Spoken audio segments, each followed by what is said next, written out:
Hiya! Nice to see you, folks. Welcome to How to Rock Astrology. My name is Dustin Cormier, and you are watching How to Rock Astrology.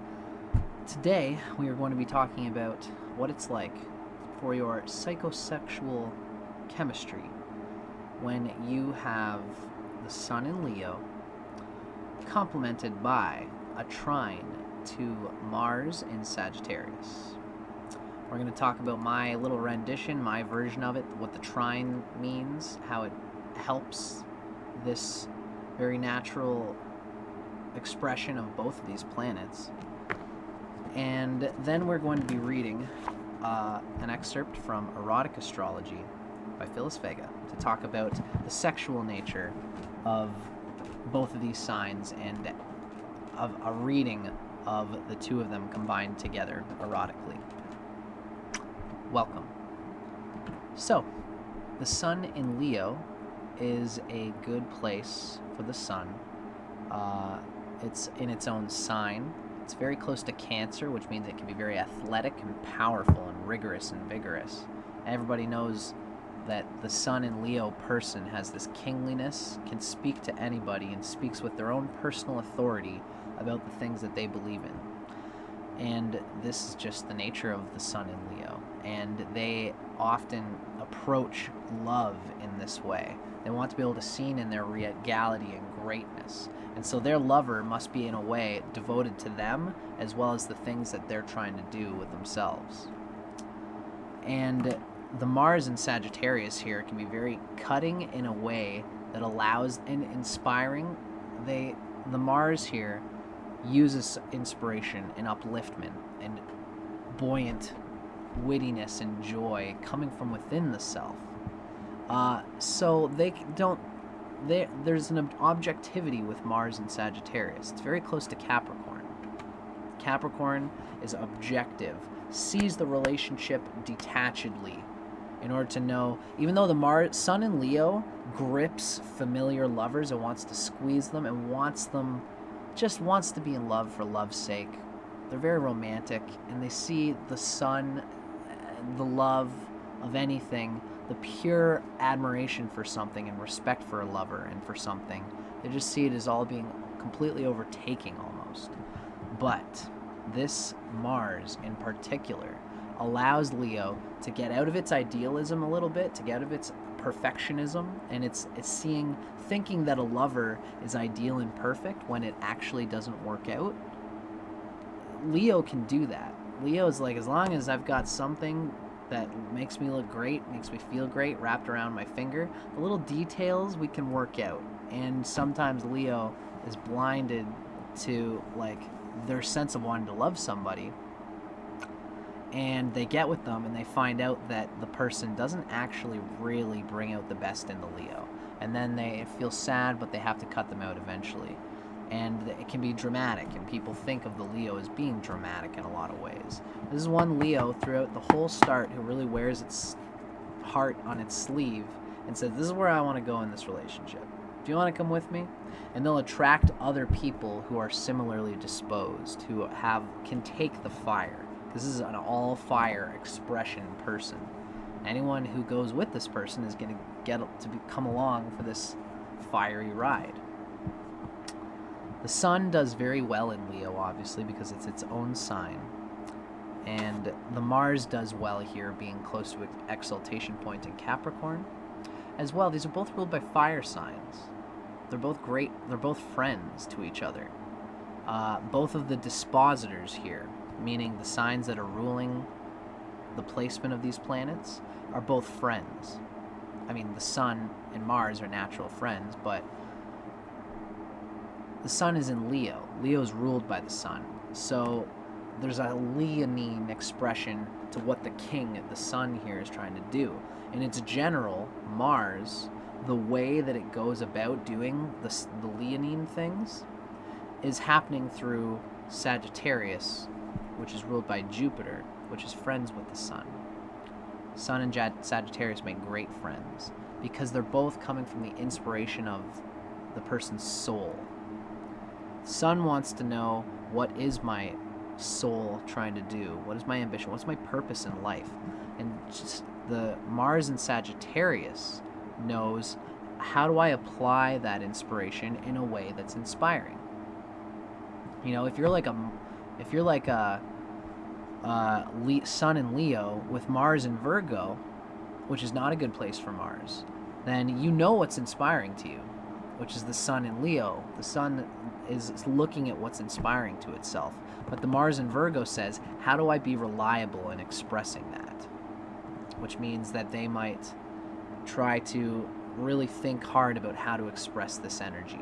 They might try to grip themselves to a job as a mechanic or as a librarian, as something that can firmly fix them to something that can help them bring out the inspiration of the Sun in Leo. And it might be boring. They might not enjoy, with Mars and Virgo, it might be boring and it might not actually inspire them. Here, the Sun is inspired to be inspired, and what it does to employ that inspiration also fires them up. So you get fired up. Oh, I just realized I have my fan on.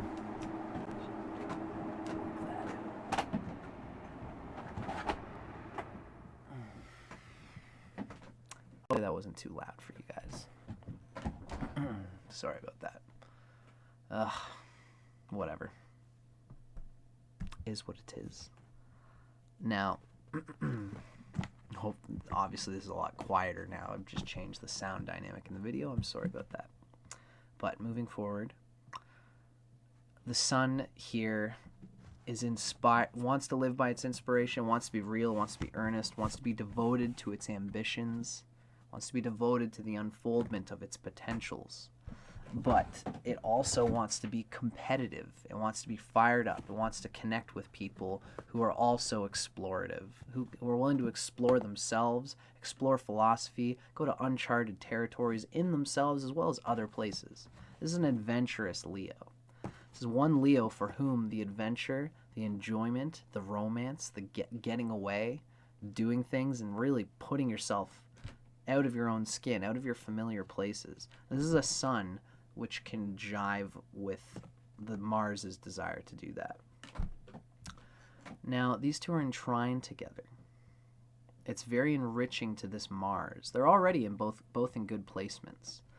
But this Sun has Mars in the 5th house from it, which is an important place because the Sun is the natural 5th sign.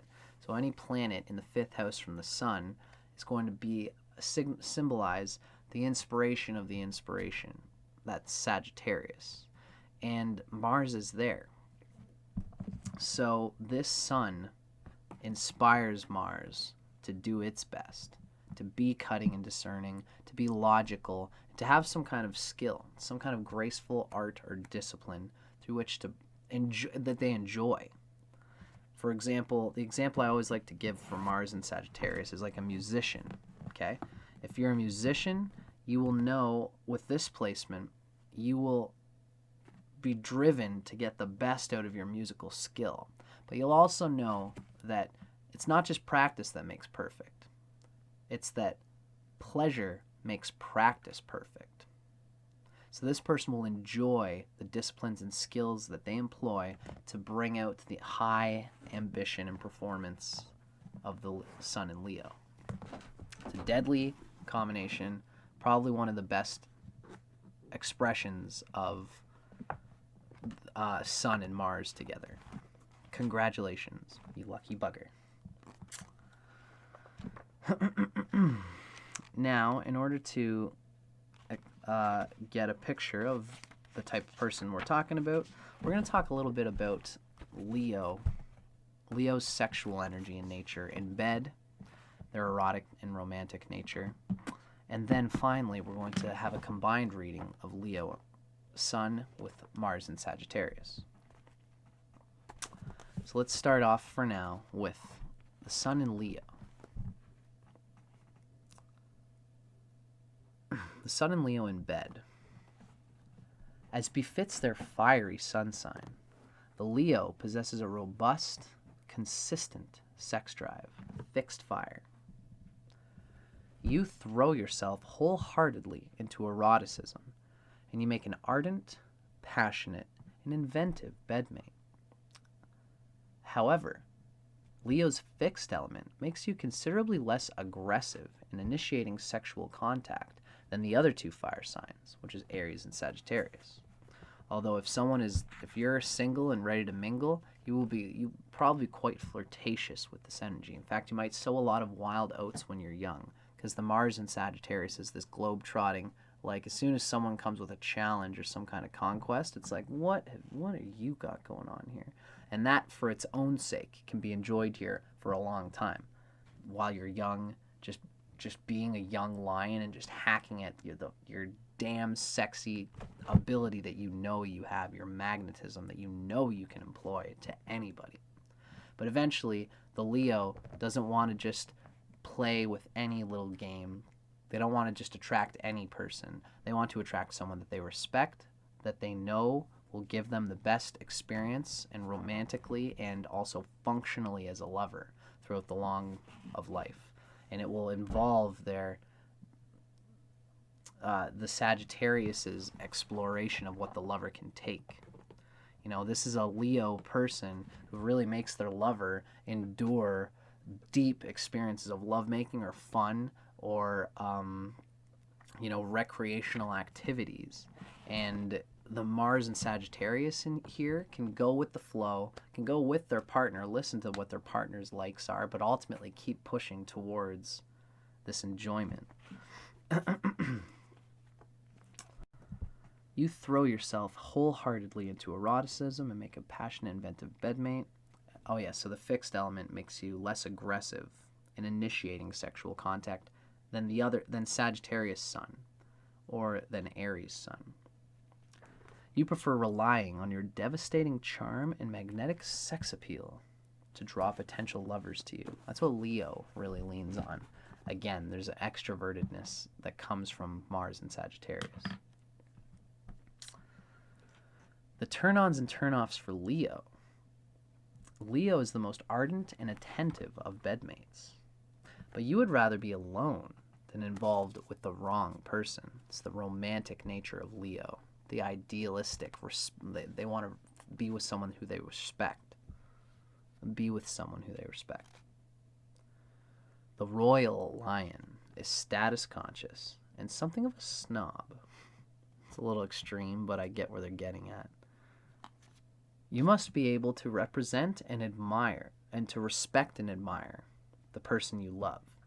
And your ideal partner is intelligent, dignified, and classy even. Although the Mars and Sagittarius can have a bit more, shall we say, can endure a rather brutish or more spontaneous partner and lover. There is an idealism here that's doubled with the fire sign, so that there is ultimately a classiness that you likely perpetuate. It's just that the Mars and Sagittarius here doesn't mind putting down the fancy garb, putting off the fancy hats and all the classiness in order to just get right down and sprawl in the sand on the beach and just be dirty and make love and just be spontaneous like that. More than anything, your lover must always remember who is number one and act on this knowledge at all times. It's the devotion that Leo needs. Even though the Mars and Sagittarius will squirrel around, have different interests, different intrigues, and scatter their energy, they will ultimately want they'll want to be devoted to their partner as well as their ambition. Of course, it's up to your Venus to show whether your ambitions for life makes you ignore your partner, or whether you will add your partner in as part of your ambition for life. Either way, your partner probably won't obstruct your ambitions of what you want to do. But you might ultimately do best with a lover who encourages, who values the work that you do and what you're doing, and can even be a part of the fun of it, the consciousness of it. And that will put you, in a way, in the hotspot boss position, or in the position of the person who's the one being lusted after, who's the one who's in the hot spot.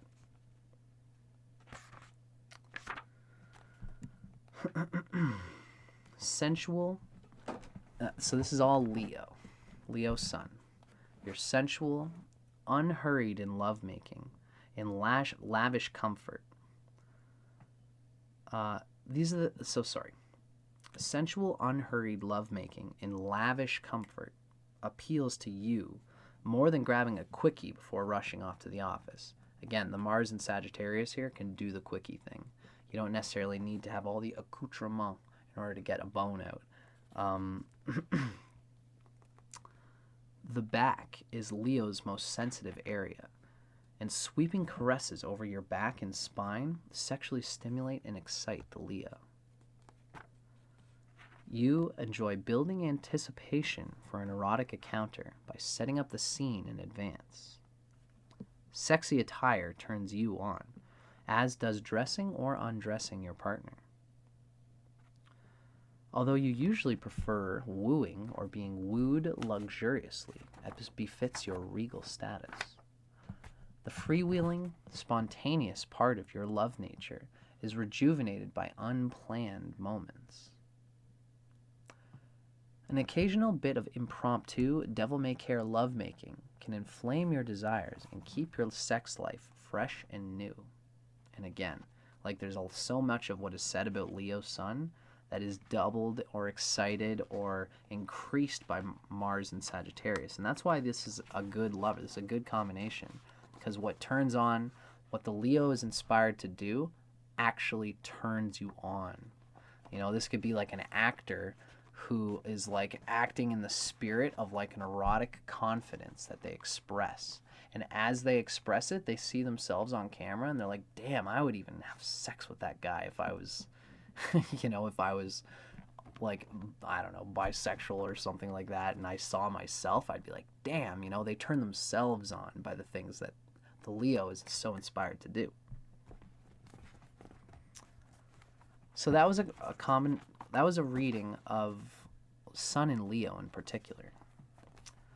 Now we are going to have a little reading from the same book, same author. We're going to combine this Sun in Leo reading with Mars and Sagittarius. What does Mars and Sagittarius add to this psychosexual psyche of Leo? Sun in Leo, Mars and Sagittarius. You fall in love easily, but if things get too heavy, you may get antsy and think about moving on. It's a very cool thing because the Sagittarius ultimately does best, expresses itself best in a spirit of lightness. It doesn't necessarily like to getting locked into things for the sake of getting locked into things. So the Leo will just fall in love hard, deeply. They're a love at first sight type of person.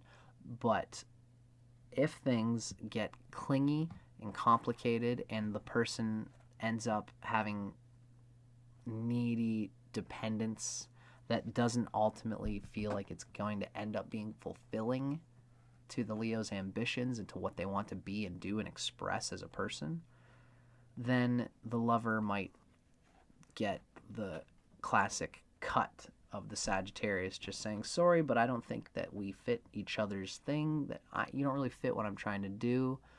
I know we just made a little bit of a bond, but I think for both of our sakes, it would be best if we stop this. So you fall in love easily. The Leo is idealistic and wants to love and falls in love easily, but you might get antsy and think about moving on if it gets too heavy right away, or just in general. The Mars and Sagittarius likes to just, okay, the sex was good, that was all good, but let's keep rolling. What else are we doing in our lives? Let's enjoy going out to the park together, or building a project together, building an enterprise together, something like that. Not just getting stuck on fascination and that romance for its own sake, on sex in particular, and heaviness for its own sake. But when you do settle down, your ideal partner is one who shares your love of travel, excitement, and adventure. Sensuality is your weakness, and you enjoy being stroked, fondled, and fussed over. You probably particularly like it when your bed partner makes a special effort to seduce you with erotic toys, sexy apparel, provocative language, and other such dirty, kinky things that might entice the mind of the Leo. And more particularly the conquest, the engagement of explorativeness. This is what the Mars in Sagittarius gets turned on by. Ooh, what are you going to do with that? Sounds like a juicy time. I hope you guys dug that. That was Sun in Leo, Mars in Sagittarius, a reading from Erotic Astrology. I'm Dustin Cormier, and this is How to Rock Astrology. Let me know what you guys think. If you feel so inclined, leave me a like and a comment, and tell me what you thought, because I always like to hear what you guys think of these things, For those watching for the first time, feel free to subscribe, because I've always got more fun stuff coming out in the world of How to Rock Astrology. So keep your eyes peeled, folks. Thanks for watching, and I'll see you guys on the flip side. Woo!